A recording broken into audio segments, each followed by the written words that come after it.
Bonjour, bonjour et bienvenue sur KTV en direct à la télévision, à la radio et sur les réseaux sociaux pour ce temps de parole consacré au lever des restrictions petit à petit du côté de Mayotte, notamment du côté des cafés et des restaurants. Et pour en parler, nous recevons le gérant du restaurant Le Voulet, Paul Thibert. Bonjour. Bonjour Léo, bonjour Kama. Bienvenue et merci. Vous avez le sourire ce matin, oui, et là ça fait du bien. On va justement faire le point avec vous. Ce week-end, donc lever du couvre-feu, donc 22h30 c'est tombé. Donc du coup on s'est dit, est-ce qu'il y a eu du monde dans les cafés, dans les restaurants, sur les terrasses? Votre réponse? Oui, il y a eu du monde dans les cafés, dans les restaurants. Alors j'ai pas fait le tour, mais les collègues avec qui on a échangé ont eu un week-end plus fourni, plus chargé que d'habitude. Donc oui, ça met le sourire et puis ça redonne un peu de baume, ça met un peu de baume au moral, quoi. Ça fait du bien. Et on a aussi des clients qui sont très contents de revenir s'asseoir à une table et partager un bon moment. Justement, vous avez organisé un concert de jazz l'autre soir. C'était un pari risqué quand même, parce que voilà. C'était un pari risqué, c'est-à-dire que j'étais prêt à faire le concert de jazz avec en respectant toutes les restrictions, c'est-à-dire on commence tôt, on finit tôt, très peu de monde, etc. Donc on a eu le soulagement d'entendre que le couvre-feu est levé, donc ça c'était déjà la première bonne nouvelle. Ensuite on a été complet, donc on a dû refuser du monde. Complet.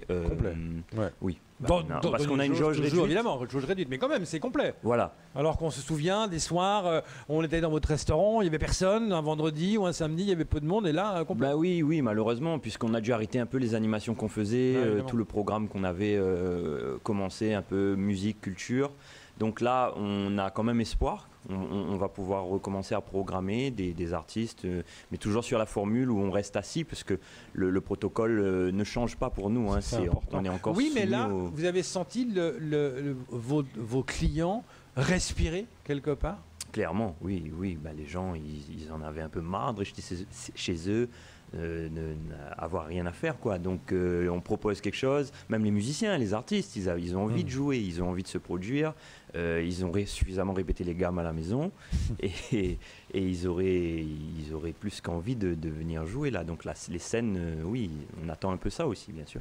Camar. Alors, justement, Paul, quand on regarde aujourd'hui que la plupart des restos ont marché par la livraison, est-ce que là, ça veut dire que tout de suite, on change de format parce qu'on a plus livré que recevoir les clients? Est-ce que là, on reste toujours dans ce format, ou le fait aujourd'hui d'avoir ces allègements, on recommence comme avant? Alors, c'est une très bonne question. Je vais parler pour mon entreprise. Bien sûr. Je ne peux pas donner le son pour tout le monde, même si les collègues, on fonctionne un peu pareil, mais chacun a ses particularités. Nous, vu qu'on a fait beaucoup de livraisons, on tient quand même cette formule-là, cette proposition. Étant donné qu'on a des clients maintenant qui nous appellent, et puis on se rend bien compte qu'à Mayotte, avec l'embouteillage, avec les contraintes qu'il y a le midi, si on a 1 heure de pause ou un minima, on ne peut pas aller manger minutes, et revenir. On ne peut pas aller manger, se poser à table, revenir tranquille. Donc nous, on est là, on vient, on livre, on s'est équipé pour ça. Donc on va continuer, on va essayer, parce que oui, si la reprise n'a pas été fulgurante non plus la semaine, on va voir cette semaine comment ça se passe, mais ça a été très progressif pour moi, d'autres collègues. On s'attendait peut-être à une reprise un peu plus franche. Il n'y a pas eu d'affluence comme ça après le Ramadan? Moi j'ai été surpris que ça a été très progressif. Okay. Il y a eu une augmentation de la fréquentation, mais on n'est pas revenu tout de suite à faire salle pleine les midis, renouveler les tables, etc. Donc je me dis, ça prend du temps. Il y a eu l'Aïd, il y a eu tout le mois de Ramadan. On laisse les choses se faire progressivement. Alors, parlons un peu de vos collaborateurs.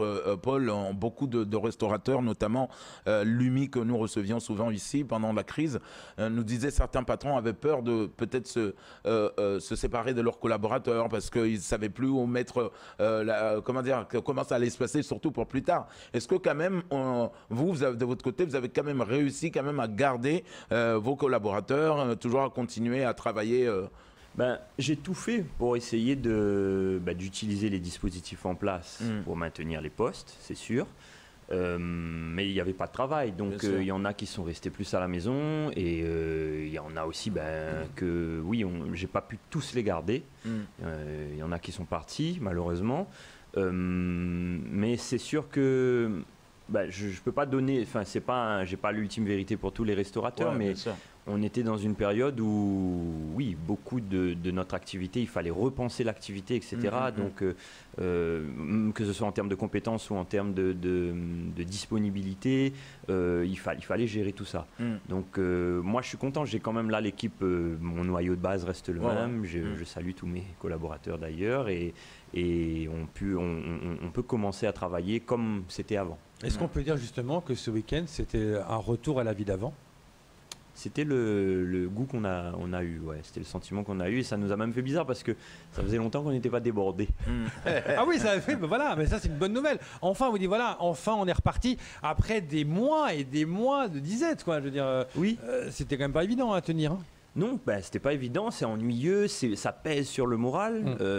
En tant que dirigeant d'entreprise, nous, on se pose des questions sur l'avenir, on est sur une crise sanitaire, bon, on en a entendu parler pendant 1 an, là, on en a un peu ras-le-bol, donc il faut toujours faire de la veille sur ces questions-là quand même, mais il y a une fatigue quand même, c'est-à-dire, je veux dire, je compare moi mon attaque et ma posture par rapport au mois de mars 2020 où ça c'était nouveau, on va y arriver, là maintenant on est un peu plus fatigué, qu'est-ce qui va se passer, on va nous reconfiner, on ouvre, on ferme. En fait, on est un peu les soupapes aussi, nous, de cette histoire avec notre métier.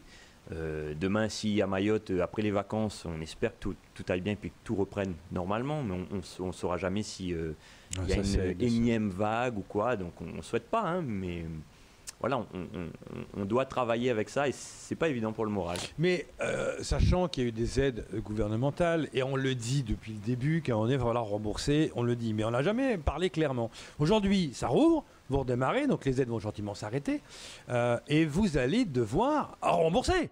Est-ce que pour vous, vous demandez plutôt de dire, écoutez, on va pas tout pouvoir rembourser, allégez-nous des trucs, ou comment ça va se passer maintenant, l'après, pour vous, restaurateurs ?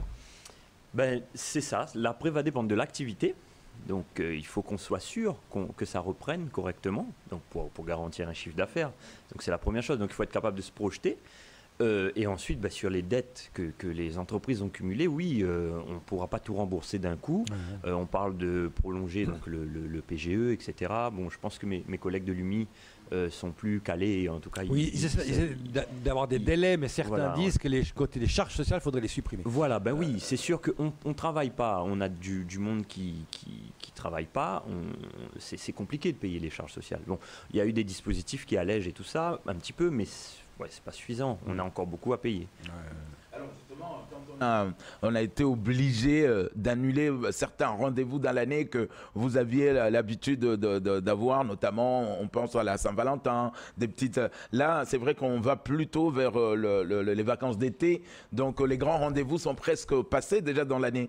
Donc, mais on se dit quand même, il faut que je fasse une petite programmation été pour notamment ce qu'on appelle chez nous les Je viens d'eux, ceux qui vont venir, qui vont passer les vacances, les Je viens d'eux, on les appelle chez nous. C'est-à-dire, c'est voilà, les jeunes étudiants qui reviennent au pays, qui ont besoin un peu d'animation. Donc là, on est obligé de programmer plutôt le mois de juillet, août. Moi, je programme raisonnablement. Généralement, nous, on a pour expérience que pendant les vacances, c'est plutôt calme. Mais c'est vrai que les Jeux viens d'eux. Je ne sais pas s'ils seront intéressés à faire des soirées ou du restaurant.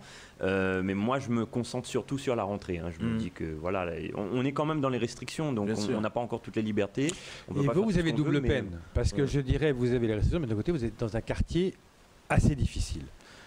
Quartier à risque. Est-ce qu'il n'y a pas ce facteur-là aussi qui rentre en ligne de compte, que les gens n'osent pas aller vers vous dans votre restaurant parce que c'est un quartier où il peut y avoir tout d'un coup un caillassage ou un barrage ou quoi que ce soit. Je voudrais rétablir quelque chose là-dessus, Léo, c'est que je pense que, vous regardez vos actualités depuis quand même pas mal d'années, de mois. Bon, il y a eu Cavani le jour, mais je pense que Cavani la nuit, ça s'est quand même bien calmé. On a beaucoup parlé de Kungu, de Trevani, de tout ça. Il y a eu encore cette nuit des choses à... Bon, le quartier, il a une mauvaise réputation, oui, il a connu des moments difficiles, mais moi je le sens, hein, ça s'est quand même bien calmé. Bon, les jeunes, ils sont là, oui, mais ils sont calmes. Et je pense. Donc vous n'avez pas le sentiment d'être pénalisé par rapport à ça?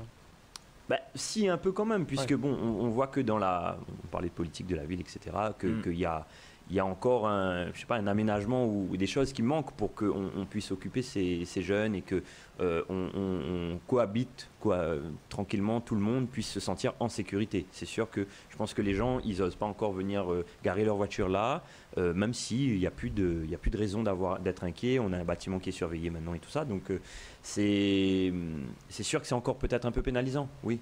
Mais bon, on dépend aussi des avancées structurel en fait. Comme quoi tout va de pair. Alors, je ne sais pas vous Paul, mais on sait que le secteur par exemple du BTP, beaucoup de chefs d'entreprise nous disaient ils n'avaient plus de connexion avec leurs fournisseurs. C'est-à-dire aujourd'hui, le mec qui prend son matériel en Chine est obligé aujourd'hui de se serrer la ceinture pour pouvoir payer le fournisseur. Est-ce que vous, dans la restauration, vous avez eu ce problème aussi? C'est-à-dire que ceux qui vous livrent en légumes, vous n'avez pas du tout le fait que vous ne travailliez pas? Il y a eu quelques décalages. Bon, on a eu le canal de Suez, des choses comme ça. Mayotte, on connaît souvent des problèmes au niveau de l'entrée des containers dans les ports et tout. Mais moi, j'ai pas senti de problème de fournisseurs, d'arrivage. Voilà. Ils ont joué le jeu par rapport au fait du manque de liquidité, parce que quelque part, chez tout le monde, il y a des manques de liquidité, tous les restaurateurs, et de dire, écoutez, aidez-nous, donnez-nous des coups de main. Est-ce qu'il y a une sorte de solidarité qui s'est mise en place avec tout le réseau, toute la chaîne? Avec toute la chaîne, moi ce que je constate, c'est qu'il y a une solidarité déjà avec la création de l'UMI et entre collègues.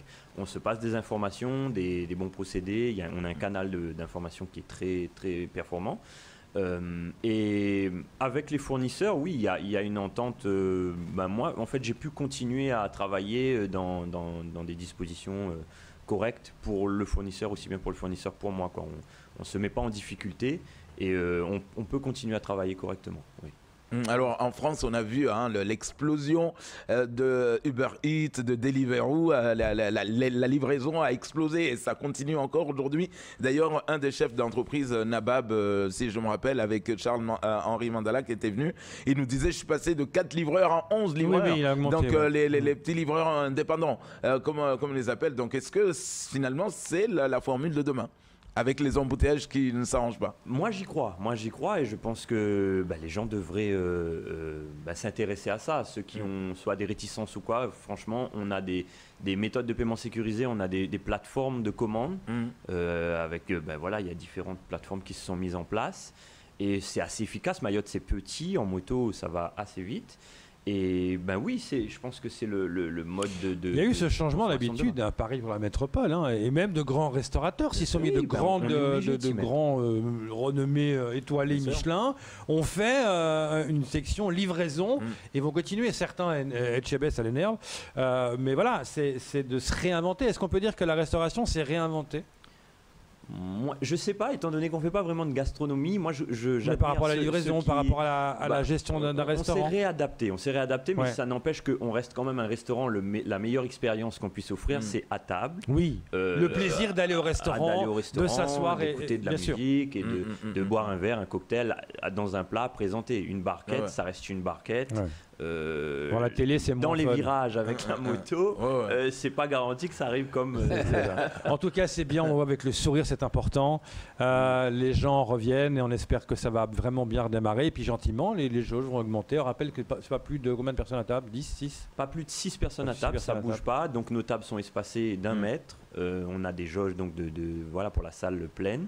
On invite les gens comme d'habitude à réserver s'ils veulent venir manger. C'est important parce que ça nous permet de nous organiser. Et on n'a pas le droit de faire de dancing. On avait entendu le préfet. Le préfet l'a bien clairement défini. Les gens peuvent être mais on peut venir passer de bons moments et il y a de la musique. Ça reprend tranquillement. Ça fait du bien de parler de bons moments comme ça. Merci d'avoir monté le moral ce matin et bon courage à vous. Merci beaucoup. Merci pour l'invitation. C'est tout pour ce temps de parole. Tout de suite à la suite de vos programmes.